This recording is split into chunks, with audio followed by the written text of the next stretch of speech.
Oke, baik, Bapak akan jelaskan ya.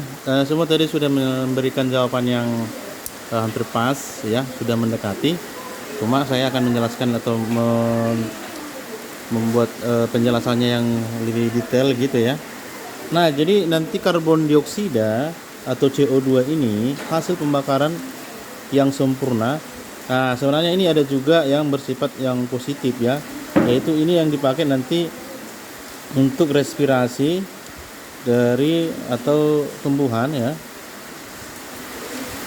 ketika dia melakukan namanya fotosintesis ya. Nah, kita akan bahas nanti ini di biologi kelas 3 ya, ini masuk dalam peristiwa metabolisme ya. Nah, tapi kalau yang untuk yang ini yang positif ya, untuk yang nanti yang nilai yang negatif itu nanti akan menyebabkan nanti adanya pencemaran udara ya. Pencemaran udara, pastilah kita akan mengalami sesak napas ya. Nah, samping itu yang paling parahnya lagi nanti akan menyebabkan namanya efek rumah kaca ya. Nah, ini nanti kalau ini bisa menyebabkan nanti gangguan pernapasan.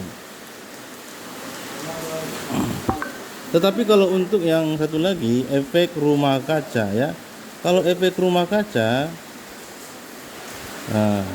atau sering bahasa Inggrisnya disebut adalah greenhouse ya. Rumah kaca itu adalah greenhouse.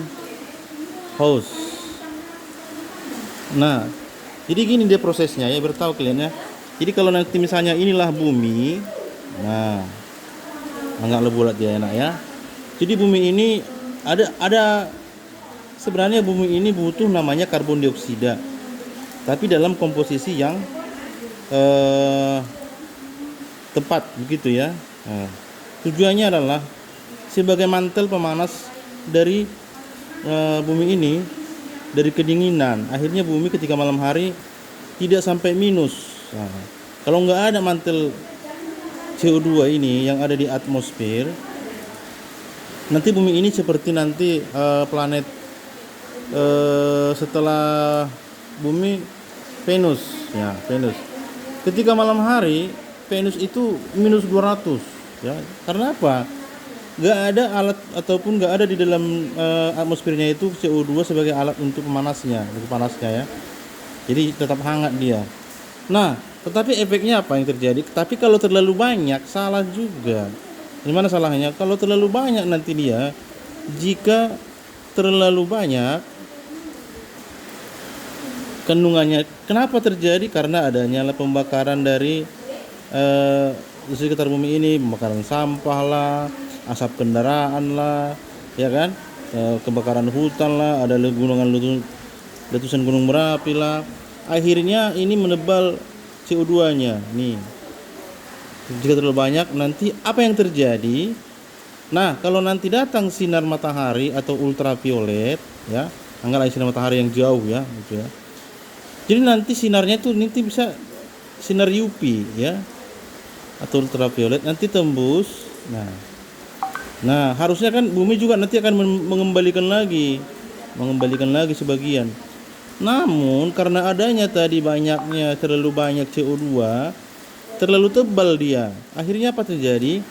Sehingga nanti sinar ultraviolet yang masuk ini ketika dipantulkan balik lagi ke bumi. Akhirnya seperti ini dia, terperangkap dia di dalam.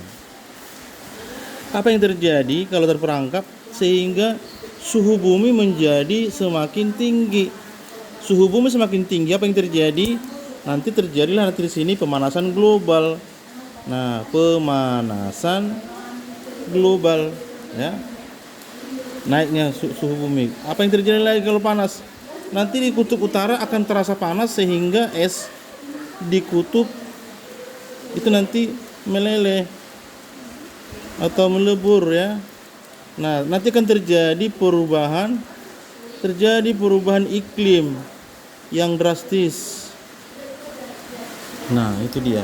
Oke, bisa dipahami. Itulah namanya peristiwa efek rumah kaca. Jadi membuat seperti atmosfer ini menjadi seperti rumah kaca. Kalau dibilang rumah kaca itu dipakai kalau praktek pertaniannya, itu dibuat suatu tempat pertanian, suatu rumah yang terbuat dari sebenarnya bukan kaca ya, tapi kayak dia karena dia bening. Nah, tujuannya adalah ketika dia nanti tumbuh-tumbuhan yang hidup di daerah yang tropis, ya, bisa nanti di sini nanti tetap hidup walaupun musim hujan. Kenapa? Kalau musim hujan kan suhu dingin. Nah, karena panasnya itu terperangkap di dalam, nanti ditutup dia. Jadi persemaian nanti di sini ditanam. Nah, nanti dia bisa tumbuh walaupun suhu di musim dingin atau musim penghujan ya. Nah, itu fungsi sebenarnya rumah kaca. Inilah rumah kaca. Jadi rumah kaca ini, nah tujuannya untuk memperangkap suhu panas agar tanamannya bisa tumbuh dengan baik. Oke.